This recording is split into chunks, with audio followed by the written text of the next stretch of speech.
Bonjour et bienvenue dans cette nouvelle vidéo Zone Bourse. Aujourd'hui, on va parler d'un critère pour choisir une action intéressante, une entreprise de qualité, dont on parle un petit peu moins en ce moment. Et pourquoi est-ce qu'on en parle un peu moins en ce moment? Tout simplement parce que la priorité des investisseurs aujourd'hui, c'est de déjà chercher de la croissance, ça c'est normal, là-dessus presque tout le monde est d'accord.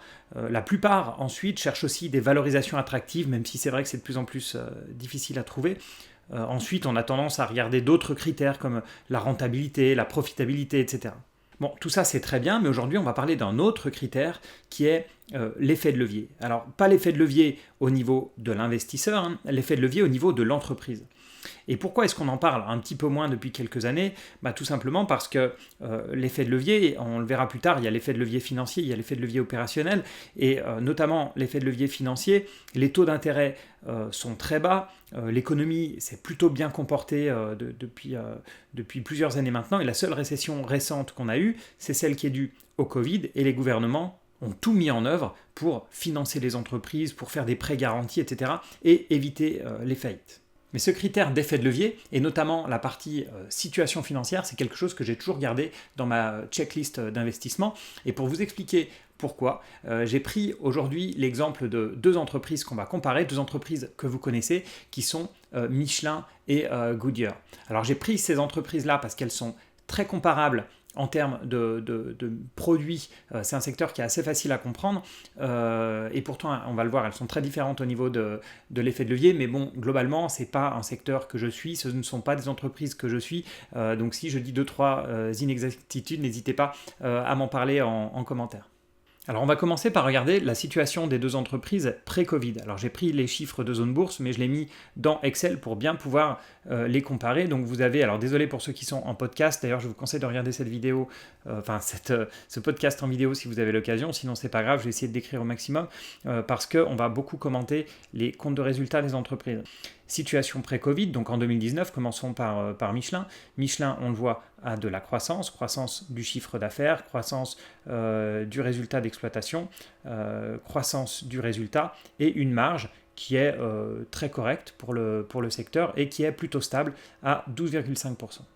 Si on compare les mêmes chiffres du côté de chez Goodyear, on voit qu'en 2019, il y a déjà une croissance négative, enfin ils sont plutôt en décroissance, ils sont en décroissance au niveau du chiffre d'affaires, ils le sont au niveau de l'EBITDA, du résultat d'exploitation, etc., jusqu'au résultat net qui est déjà en perte. Et on voit qu'au niveau de la marge d'exploitation, elle est beaucoup plus faible que celle de Michelin qui était à 12,5, et non seulement elle est plus faible à un peu moins de 8% en 2018, mais elle baisse en plus pour tomber à 5,5% en 2019. Donc on le voit, globalement, Goodyear c'est une entreprise qui est en moins bon état, on va dire, que Michelin. Maintenant on va passer à la dette, puisque c'est ce qui nous intéresse. Alors si on regarde la dette de Michelin tout d'abord, donc on est ici en 2019, on a une dette d'un peu plus de 5 milliards d'euros, et si on regarde celle de Goodyear, c'est en dollars pour Goodyear, on est à peu près on est dans le même ordre d'idée, on va dire, à environ 5 milliards de dollars de dette pour Goodyear. Mais pour comparer, on est obligé bien sûr de ramener ça à la taille des deux entreprises, parce que Michelin est quand même beaucoup plus gros que Goodyear. Et si on regarde la dette comparée aux actifs en 2019, là toujours, on est à 17% pour Michelin contre 24% pour Goodyear. Mais là, où c'est encore plus flagrant, c'est quand on compare la dette au résultat de l'entreprise, résultat au sens large. Si on regarde en termes de cash flow, par exemple, de free cash flow, Michelin a une dette qui fait 3,4 fois ses free cash flow, alors que Goodyear a une dette qui fait 16 fois ses free cash flow. Ça veut dire tout simplement que si Michelin décidait d'affecter tout son free cash flow à la dette pour la rembourser, la dette serait remboursée en 3 ans et demi, en gros, quand il faudrait 16 ans à Goodyear pour rembourser toute sa dette. On voit ici clairement que Goodyear a un effet de levier beaucoup plus important que Michelin. En tout cas, effet de levier financier pour le moment.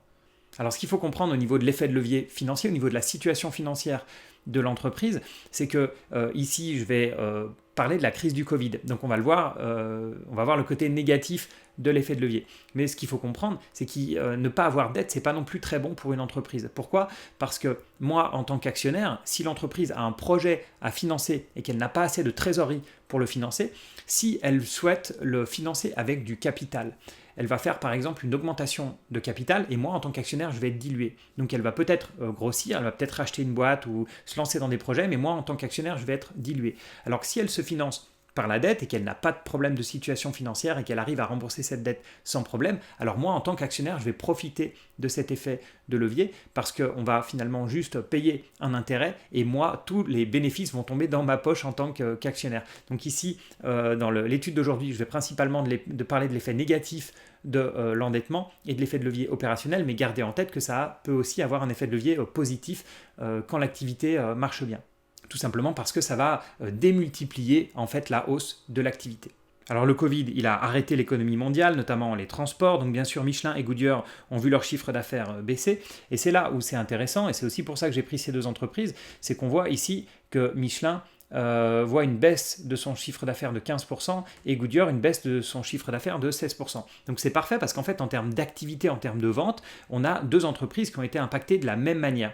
Leur vente, leur chiffre d'affaires a baissé d'environ 15-16% chacune. Mais ce qui est très intéressant, c'est de passer ensuite dans le compte de résultat, de descendre un petit peu. EBITDA, le résultat opérationnel, on voit qu'il baisse de 24% chez Michelin. Alors pourquoi est-ce que le résultat opérationnel baisse de 24%? C'est tout simple, c'est parce que comme toutes les entreprises, Michelin a des coûts fixes. Donc si Michelin n'avait que des coûts variables, la baisse de 15% de son chiffre d'affaires se verrait aussi au niveau de tout son compte de résultat en fait. Elle perdrait aussi que 15% en résultat opérationnel. Mais comme elle a des coûts fixes, forcément le résultat opérationnel va être plus impacté que le chiffre d'affaires et plus on descend dans le compte de résultat, plus c'est la même chose. Et en fait, ça, c'est l'effet de levier dont je voulais parler aujourd'hui, c'est l'effet de levier opérationnel. Donc ici, si on veut calculer l'effet de levier opérationnel de Michelin, c'est 24 divisé par 15, c'est-à-dire 1,6. Et maintenant, si je passe à Goodyear, donc on a, comme on l'a dit, une baisse du chiffre d'affaires qui est à peu près similaire à moins 16%, mais on a l'EBITDA, le résultat opérationnel, qui baisse de 60%. Donc cette fois-ci, rien à voir, on a un levier opérationnel, 60 divisé par, c'est combien, 16, qui tourne autour de 3,8. Et plus en fait on va descendre dans le compte de résultat, notamment à partir du moment où les intérêts sont pris en compte, donc au niveau ici du résultat avant impôt, c'est là où l'effet de levier va à son tour, l'effet de levier financier va à son tour jouer, puisque les intérêts de la dette sont aussi des coûts fixes. En fait, vous pouvez voir comme si le financement est amené par les actionnaires, alors c'est un coût variable, parce que vous allez payer plus les actionnaires si ça marche bien et moins si ça marche moins bien, alors que les taux d'intérêt, c'est vraiment un coût fixe. Que votre entreprise marche bien ou pas bien, il va falloir payer de la même manière des intérêts. Donc ça peut être vu aussi comme un coût fixe. Donc en fait, à partir d'ici, c'est donc l'effet de levier financier qui va jouer et on s'aperçoit que le résultat net chez Michelin est en baisse de 64% alors qu'on est parti d'une baisse du chiffre d'affaires de 15%. Et je n'ai pas mis les chiffres après du côté de Goodyear parce que ça devient très négatif avec un résultat net qui finit très négatif, donc c'est plus difficile de parler de pourcentage dans ces cas-là. Passons maintenant au futur, donc je vais passer aux années 2021 et supérieures. Et si on regarde la situation de Michelin en termes de dette, on voit que le chemin qui est prévu, c'est clairement de réduire la dette, puisqu'en 2020, on avait vu 5 milliards en 2019, 3 milliards 5 en 2020, et puis on a des prévisions autour de 2 milliards, voire moins, aux alentours de 2022-2023. Et si on regarde à l'inverse Goodyear, on voit que Goodyear a vu une forte augmentation de sa dette en 2021, c'est probablement dû au rachat de Cooper Tires qui a été financé en grande partie, je crois que c'est 1,5 milliard par la dette, donc ça explique une partie de cette augmentation, et on voit que par la suite, l'écart de dette entre Goodyear et Michelin ne fait que s'accentuer, puisqu'auparavant on avait des dettes à peu près similaires en 2019, alors que la dette de Goodyear va être à peu près 3 fois la dette de Michelin dans les années 2022-2023. Et c'est vrai qu'en regardant uniquement les chiffres, alors comme je vous le disais, c'est pas des entreprises que je connais vraiment très bien, mais l'impression que ça donne, c'est qu'on voit vraiment l'impact ici de la mauvaise dette. On a une entreprise qui est moins bien gérée que l'autre, qui est plus petite, qui a moins de croissance, qui a moins de marge. Les marges en plus évoluent dans le mauvais sens. Elle est plus endettée, et puis elle continue à creuser sa dette pour essayer de grossir en faisant de la croissance externe, parce que Michelin a l'avantage d'être beaucoup plus grosse, donc d'avoir des effets d'échelle, etc., qui sont plus importants.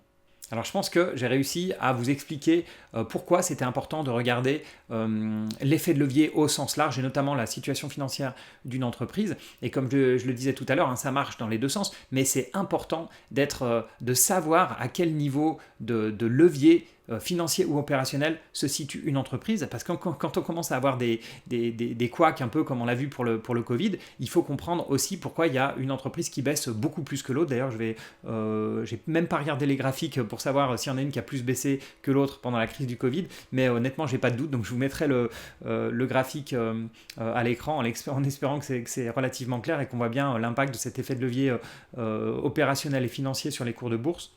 Mais il y a d'autres raisons pour regarder la différence, notamment d'effet de levier financier. Ça, je l'ai déjà expliqué dans une vidéo sur les ratios de valorisation. On a tendance à utiliser le PER, le ratio cours sur bénéfice, pour comparer la valorisation de deux entreprises. Mais je vous rappelle que ça ne marche que si les deux entreprises ont le même effet de levier. Si le financement vient à peu près avec la même répartition entre le capital et puis la dette. Parce que forcément, ça a un impact très important comme on l'a vu. S'il y a une entreprise qui est plus endettée que l'autre, bah, comme là on le voit sur Michelin et puis Goodyear, il ne faut plus utiliser le PER, il faut utiliser EV sur EBITDA, il faut utiliser la valeur d'entreprise sur le résultat opérationnel. Mais je vous mettrai ça à l'écran pour que vous voyez où le trouver chez Zone Bourse. Voilà, merci d'avoir suivi cette vidéo aujourd'hui, un petit peu plus technique, mais je voulais justement une vidéo un petit peu plus technique après des vidéos un peu plus sur les décisions que j'ai fait récemment et un peu plus philosophiques, on va dire. Point important, je vous le rappelle, ici je n'ai pris qu'un seul critère qui est l'effet de levier, mais à nouveau pour analyser une entreprise, pour faire une analyse fondamentale, c'est vraiment un panel de critères qu'il faut utiliser parce que on ne peut pas valoriser une entreprise sans regarder sa situation financière, on ne peut pas valoriser une entreprise sans regarder sa croissance, on ne peut pas regarder sa croissance sans voir si elle a un avantage compétitif et si elle va pouvoir maintenir sa croissance, etc., etc. Donc il faut vraiment prendre tout le panel des critères d'investissement. Voilà, merci encore de m'avoir suivi dans cette vidéo. Merci encore pour tous vos encouragements et à bientôt dans une autre vidéo.